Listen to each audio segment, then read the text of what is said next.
Hello and welcome to Shades and Layers. I'm your host, Kukanos Kosana-Richi. Today, my guest is Kirstie Fleur, a Ghanaian-American artist who has found her expression through fashion, music, and education. Today, we get into her journey as a social entrepreneur. Kirstie is the CEO and founder of a sustainable luxury clothing brand, Freedom Fleur, which has associated social clubs that center women founders with a vision. Kirstie uses her trademark soul health approach to empower these visionary women to share their gifts with the world. You will hear all about that during our conversation. You will also hear about Kirstie's career as an American Air Force veteran. And when she returned to civilian life after serving, she decided to fulfill her lifelong dream of becoming a fashion designer. A quick note to let you know that we do speak about sexual abuse during this episode. And if that might be a trigger, please do not tune in. Find another fun and exciting episode on the Shades and Layers timeline. As you can hear, there are many layers to this story, and we need to get into all of that. So let's hear it from Kirstie Fleur herself.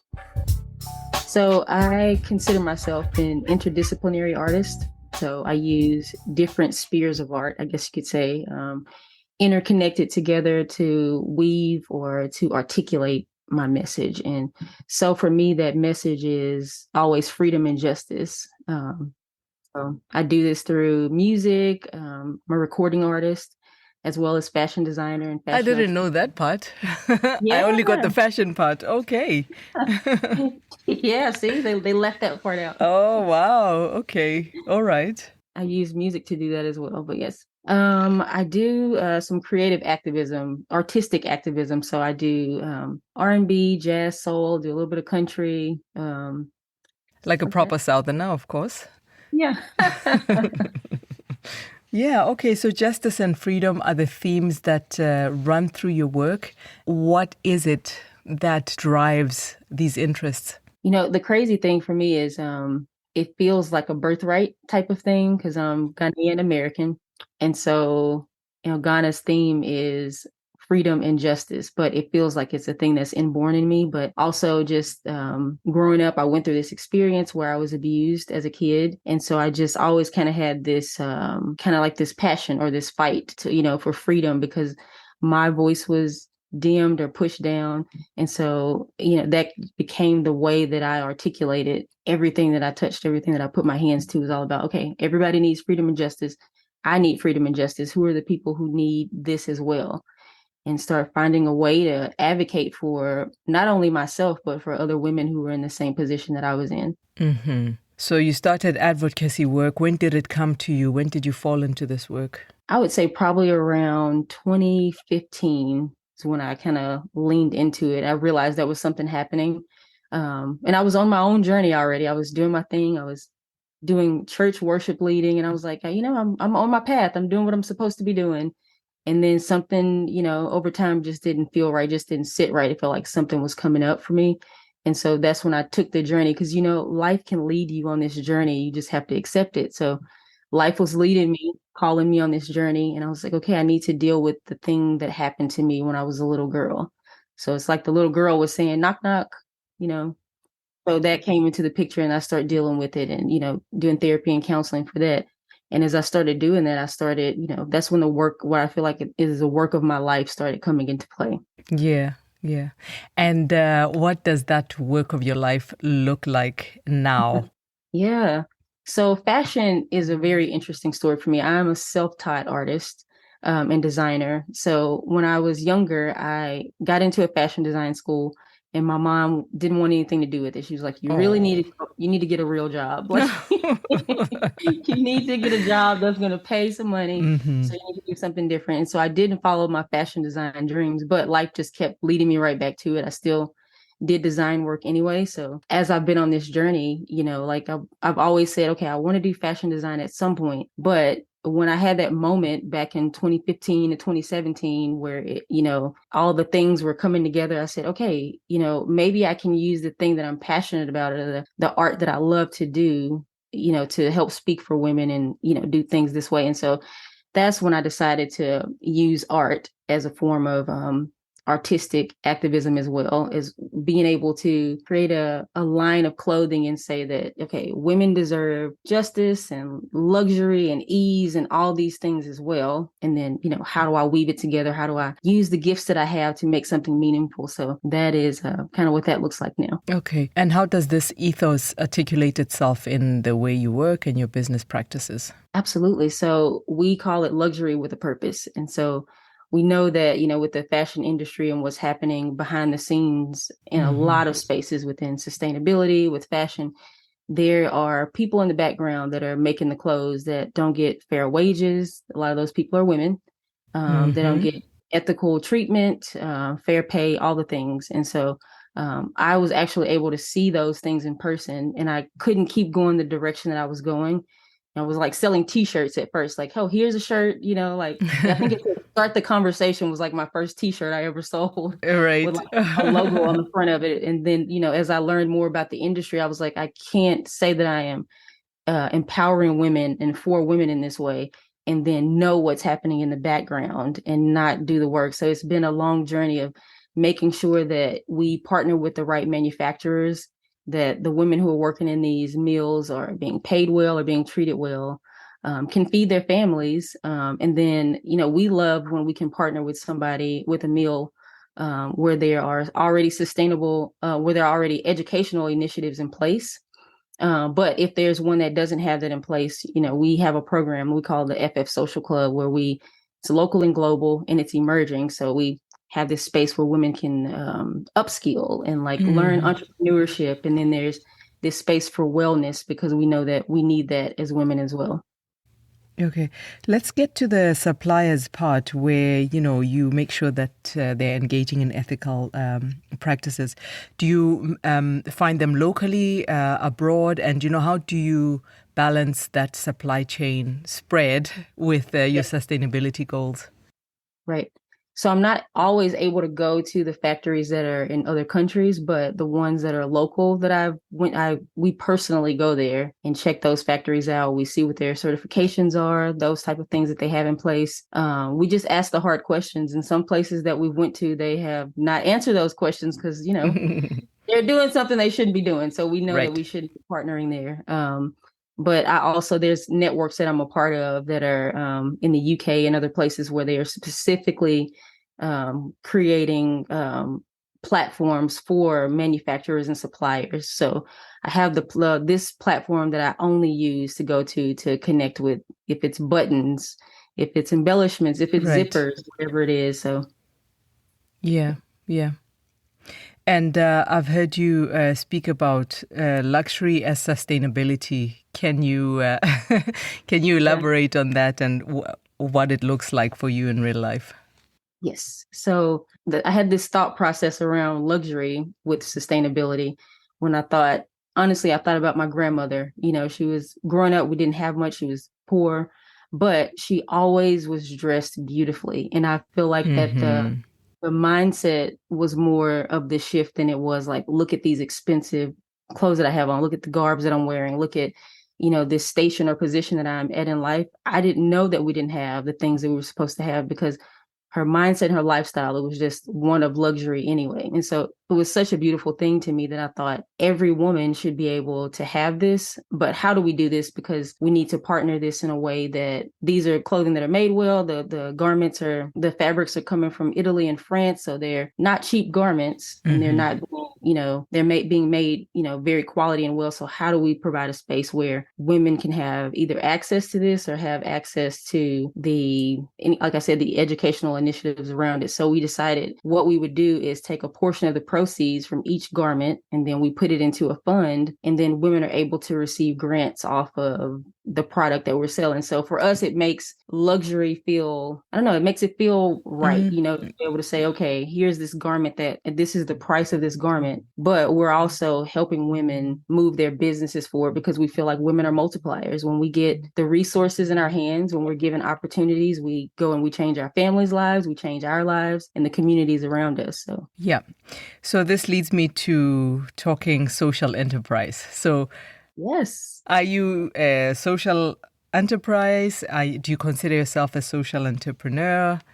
Yes, this is I was a nonprofit at first. So Mm-hmm. when we first started years ago, we were a nonprofit and we were doing advocacy for work for women who were, going through rape trials. And we did this whole shame to freedom, kind of Saturday meetings or whatever that we would do with women who had those similar issues that I had walked through. But while we were doing that, I realized, okay, I'm doing this work is not sustainable for me. I'm giving my everything to it. Mm-hmm. I'm wiped out here.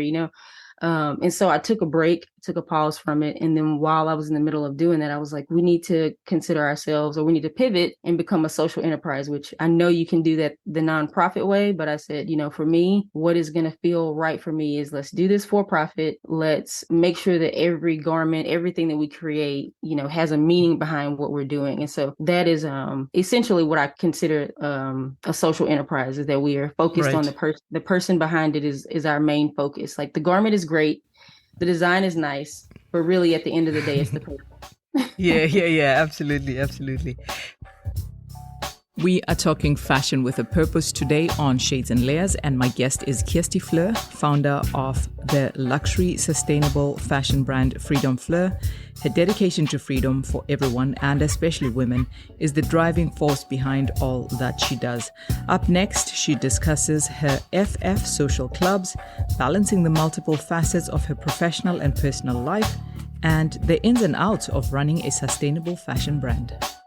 Yeah, so the FF Social Club is for Black and Brown women who need a space. Really, it's for aspiring entrepreneurs, is what I call them. Mm-hmm. And those who are already founders and CEOs.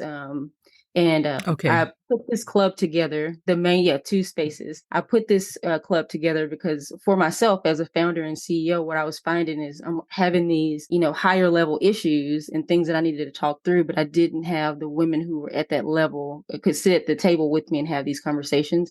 Like I Right. might talk with an investor and be like, what should I have done better in this pitch? Or how can I present my business in a way that is ready for investment and different things like that? But I wasn't finding that I was having the Black and Brown women to communicate about it. I could talk to several different women about it, but there was a different space that I was navigating as a Black woman. So I was like, I Mm-hmm. need that piece. So I opened that portion of it up. And then the aspiring is I'm constantly met with the woman that's like, well, how do you do this? And how do you start a Mm. business? Or what about this? But our thing is, I don't want to teach a woman how to just start a business. Like, hey, here is where you go, and you go to the Secretary of State's office, and there's somebody else can help you do that. Yeah. Yeah, yeah. But And you the can read biggest, about it, I mean. absolutely, absolutely. Yeah. But what my goal is behind the FF Social Club is that we create more social enterprises, so that these companies or these women who are aspiring, when they come in, we are sure to make sure that, like, what is your passion, what's your drive, and let's attach a social piece to it so that it can be something that grows and that flourishes forever. I feel like if you do your soul work, you go deep within and you figure out what it is, your meaning to life, then, this is something that can carry you for the rest of your life, that you can leave a legacy behind, Mm. instead of just creating another business. Because, yeah, Mm-hmm. we need businesses out there, but we need businesses that are sustainable, that women care about, that they're connected to move society forward. So what's the soul work? I've heard it. What did you call soul health? That's it. Soul I think health. you mentioned soul health in one of your other interviews. Can you expand on that concept? Yes. So soul health, it's an approach that I created. I didn't set out to create too. Always say that I didn't set out to create it. It kind of set out to create me, maybe. I don't know. But as I was on this journey of finding myself, navigating through life, and trying to put meaning to what different things were that I was doing, I realized that the work more than anything was internal. I needed to Yeah. go in. I had have the conversation with the little girl, see what it is inside of there that I was lacking and missing, learning how to ground myself and be present in the moment. So just this wellness component of knowing what your soul is saying. What is the soul saying? And Mm-hmm. for me, I had been in so many spaces where I was suppressed as a Black woman, even in the music industry and different things like that, and Right. told to sing and be a certain way. And so that is who I thought I was until I went inside and started doing the soul work. And I'm like, wow, this woman has something to say. And, I've been suppressing this, or this has been being suppressed. And so, my position with the soul health approach is that, women would go inside and they would do the work, because there's so many things that can, though they're beautiful things, marriage and family and all the things in life, Yeah. but they get in the way and they can bog down what it is, we really are truly, what is our true essence, And some women say, I'm just a mother. That's all I'm supposed to be as a mother. Maybe so. But for some other woman, they may have, their soul may be saying something else. There's something else, some other meaning that I need to be attaching to life and that I need to be doing. And so that is what the soul health approach is I help women go on that journey to figure out what it is that they're meant to create, they're called to bring forward. Yeah. And get them where they need to do that. Yeah. I mean, like all of us, you're multifaceted. As I listen to you speak, there are many elements about you that are coming through. And we know that balance is elusive. So how do you see those things kind of, merging together for you so that you don't have this fragmented anxiety-inducing experience or life journey? Oh my gosh, that is a brilliant question and so beautiful because what I find is that we as women, we are multifaceted. People, humans, we're all multifaceted. And we do feel like here's this one thing that we need to do. And then we just do this for the rest of our lives. This is the way that it goes. But I do find that there is an interplay. It may not be a balance, but there's a way that you can weave your passions, your life, your disciplines together that creates something unique for you. Like, I think there's a writer out there that calls it like being your brand. You are the brand or something like that. But really, it is what your true message is. I can't not be an artist. I'm an artist. When I walk into rooms with investors, they tell me I should be one or the other. They're like, you're going to either be an artist or you can be an entrepreneur. I'm like, my degrees are in entrepreneurship and business. So I'm going to be both. I've done art my whole life, so I'm going to be both. But I do find that there are seasons where one plays, I guess, heavier than the other. Like there may be a season where I'm touring more, or there may be a season where I'm leaning into one area more than the other. Yeah. Like as now I am a mother to a 3-month-old. Yeah. So congrats. Yes. Thank you. That was a newer experience. But, this morning I was on a call and the baby was here with me, for the call. And so you just navigate the seasons and the pieces of you in the moments when you're there in them. But there's definitely a way. And I feel like you have to take the time to sit with yourself and say, what is it that I want? What do I want my life to look like? Do I want to constantly be saying one day I want to, do pottery, or one day I want to, do this, or do I want to step out and do those things and integrate them into my life? I think that's the thing. It may not be a balance, but it is pieces of this brought together to create you as a whole person. And I think that's a beautiful experience. No, absolutely. And, in a world full of distraction, where do you and how do you carve out that space to be quiet and see how all these pieces fit together? Oh, that's so lovely. One of the things that is really important for me is my practice of solitude and silence. And so it's a spiritual practice for me, but I pull myself back and sit. It may be in the beginning of the day or whenever I can find a pocket in the day, but it is my intentionality to sit in silence and solitude so that the day does not run me or control me.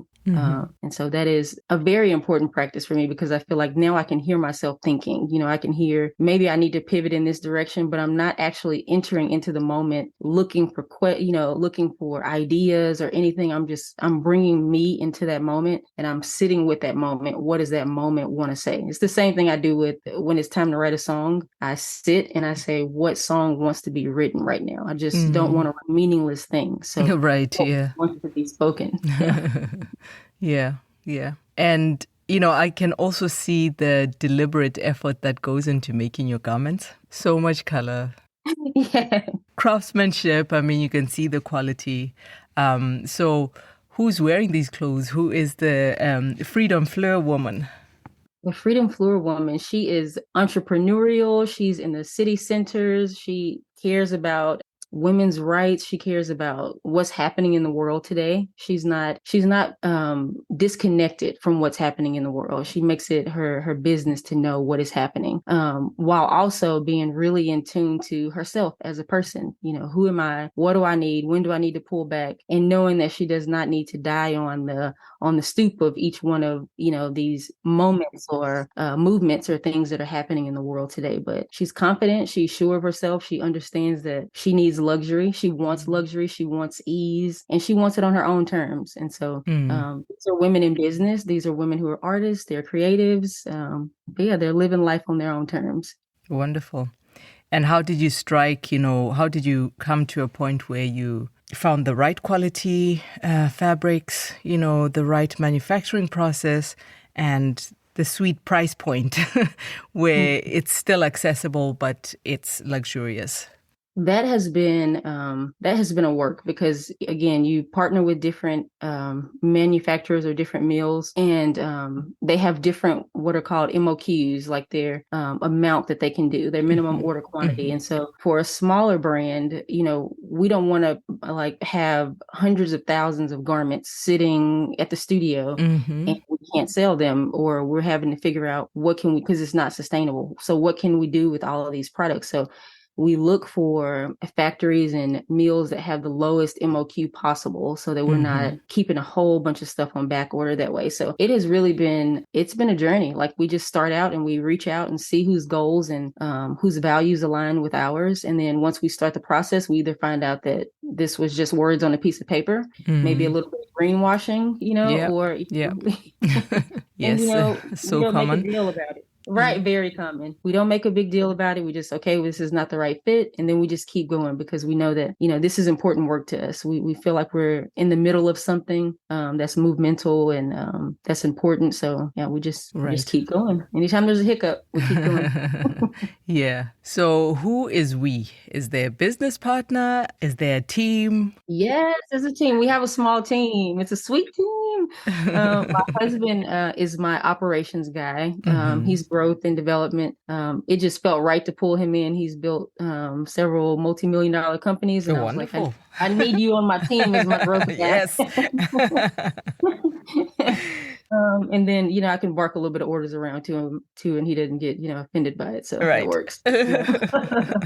And then there's my project manager. She's the side of my brain that I don't have. So she is all the dates, the calendars, making sure that everything's lined up and in place. Got our creative director. That's like all the graphics, the font, the branding, what that piece is. Social media director, and then editors, and then everybody else that's on board the team is freelance right now. You're right. Perfect. Sounds like a very happy situation. Do you operate out of specific offices or at home? We do. So the ones those who are freelance, we come together. We have like a once or twice a week meeting. We don't need it. We don't have it, but once a week meeting at our office downtown in Nashville. And so, yeah, we just get together like that. Some of us join via Zoom.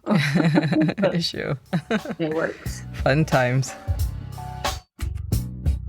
Kirstie Fleur is the founder and CEO of Freedom Fleur, a sustainable fashion brand for women, and she is my guest on today's episode of Shades and Layers. Up next, we talk about the influential people in her life, her upcoming memoir, and other aspirations for life going forward. Yeah, so I want to get into your story a little bit more, your personal story. You mentioned your grandma, who was influential, of course, in this idea of luxury. And of course, you do recognize that we don't get through life alone. So who are some of those other people who made this huge impression on you, or, the events that made a huge impression of you that, you look back and you think, yeah, it makes sense that I ended up here? Absolutely. My grandmother would definitely be one of those people. She was a super kind soul, so sweet, but she always seemed to have like this compassion or this hurt for anything that was broken, or anybody that was going through anything. And so I love that about her, because her heart was so tender and so sweet. But then she was also like the jokester of jokesters. Like, she just cracked so many jokes. It was just a really, really good mixture that she had. Right. And I loved. She was one of my favorite people, but she was also the seamstress and designer in our family. And so she made all of her kids' clothes growing up, all of my aunts and my uncles. She made all of their clothes growing up. Back then, it wasn't for reasons of, I'm doing this because I'm going to be a fashion designer, but it was out of need, out of necessity. Sure.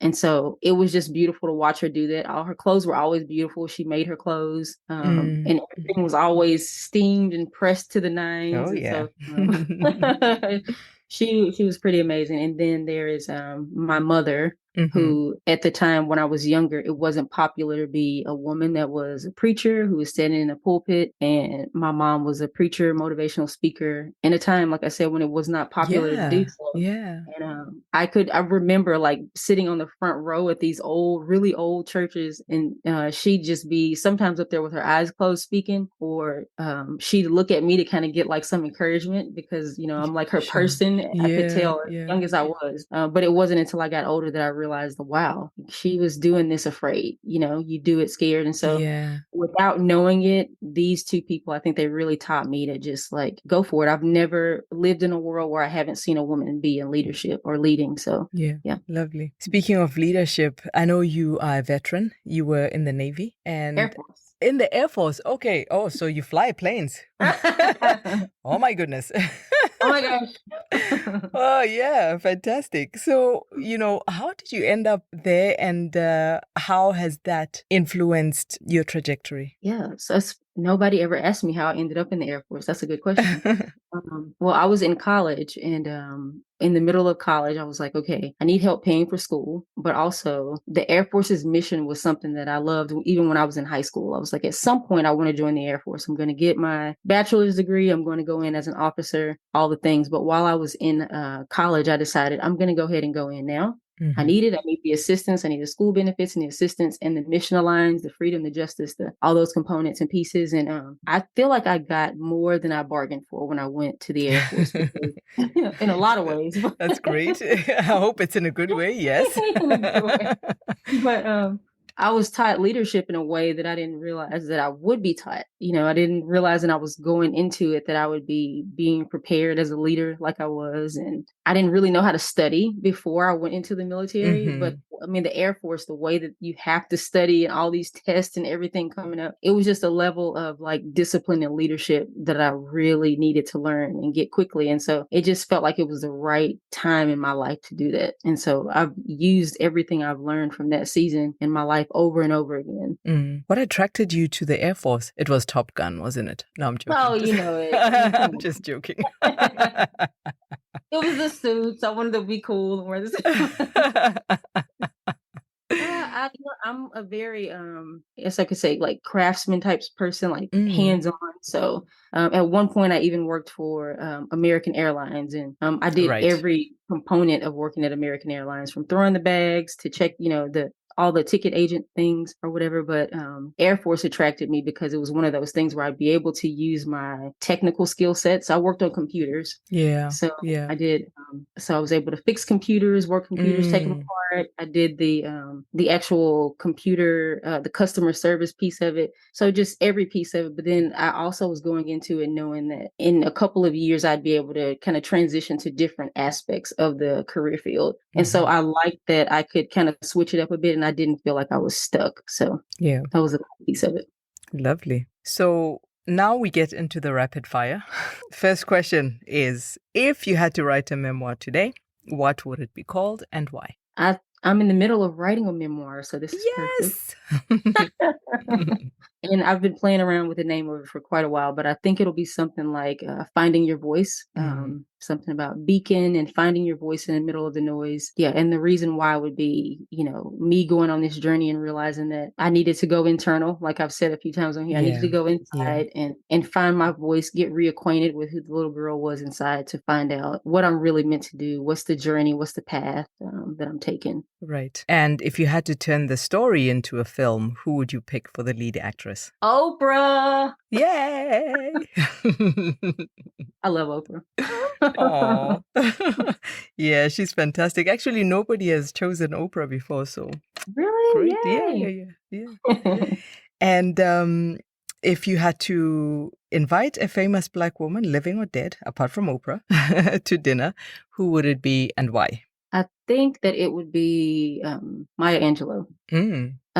Just for the activist that she was, and the constant seeker of, it seems like her entire life she was a constant seeker and learner and open, and also feels like she was on a journey and had found something on her journey that she had been convinced of and convicted by. And I feel like I'm on that similar path or that similar journey. So people like that who are connected to their soul's mission and vision, and, kind of in that state or whatever I am drawn to. And I just feel like I would love sitting at her feet and listening to everything that she would have to say, guiding me along the journey. Yeah, she was quite a force. Yeah, amazing. Is there anything else that you would like to mention that people need to know about you? What else is there? I mean, there's so many things, as you see. And I'm glad you have discovered some of them. Yeah, just some of them for now. There's more to come. I think the biggest thing is to continue journeying. And that is the place where I'm at. I feel like everybody is an expert. Everybody wants to be an expert or is an expert. And there is sometimes nothing wrong with that. But there is also this place where we need to be okay with journeying. Our whole life will be made up of becoming and journeying and being and growing. And I think that's how people get caught up in this alternative mindset where they're like, I don't feel like I deserve to be here, is because they're not grounded in where their feet are currently. So if I could encourage anybody to stay grounded in the reality where they are right now, while still being forward thinking and looking to the future, having hope for the future, that would be those would be my dying words. I love it. That's what I would want for everyone. Fantastic. So if people want to work with you or find out what you do and get a taste of your work, where can they find you? Yes. So if you want to work with me, I do some business consulting on KirstieFleur.com. So that's KirstieFleur.com. If you want to shop some of our pieces, you can go to www.freedomfleur.com. And you can also find me on Instagram at Kirstie Fleur, as well as Freedom Fleur is where the fashion design is at on Instagram. Perfect. Do you have a playlist on Spotify or anywhere that I could also include in the show notes? Yes. So Great. type the same name in on Spotify, Kirstie Fleur, and you'll find my music. One of my favorite songs that I've written is Reform, so you'll like that one. Okay, great. And that is all from me this time around. Thank you for listening and supporting as always. If you want to learn more about Kirstie's work, do visit the show notes. And while you are there, please be sure to rate and review the podcast so that others can find it. 5 stars would be amazing. Thank you. I'm Kutwanuskosana Richie. Until next time, please do take good care.